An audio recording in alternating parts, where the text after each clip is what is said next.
வச்சிருங்க. ஆனால் இன்னைக்கு இருக்கக்கூடிய காலகட்டத்தில் மக்கள் அன்றாடம் சந்திக்கக்கூடிய வாழ்க்கை சவால்கள், பிரச்சனைகள், நம்மளை சுற்றி என்னென்ன நடந்துட்டு இருக்குன்றது நமக்கு எல்லாருக்குமே தெரியும்.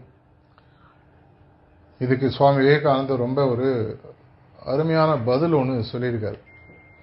கடவுள்னு சொன்னோன்னா நமக்கு புரியாமல் இருக்கலாம்.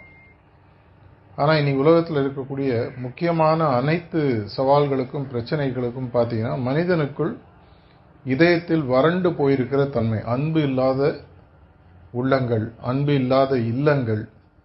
ஒரு காலத்தில் பார்த்தீங்கன்னா கூட்டு குடும்பம், நான்லாம் பிறந்த வளர்ந்த காலத்தில் ஒரு வீட்டில் 15, 20, 30 பேர் இருப்போம். யார் அண்ணன், யார் தம்பி, அப்பா அம்மாவையே யாராவது தெரியுங்க தான் அப்பா அம்மான்னு சொன்னாங்க, எல்லாரும் ஒன்றா இருக்கும். அது சுருகி சுருகி சின்னதாகி 8 ஆகி 4 ஆகி 2 ஆகி இப்போ ஹஸ்பண்ட் கூட பக்கத்தில் இருந்துட்டு சாப்பிட்றதுக்கு மீட் பண்ணிக்கிறாங்க. முக்கியமான இதில் காரணம் நமக்கு வரக்கூடிய பல பிரச்சனைகள் பார்த்தீங்கன்னா ஒருத்தர் நம்மளால் ஒத்துக்கொள்ள முடியாத ஒரு நிலை, புரிந்து கொள்ள முடியாத ஒரு நிலை,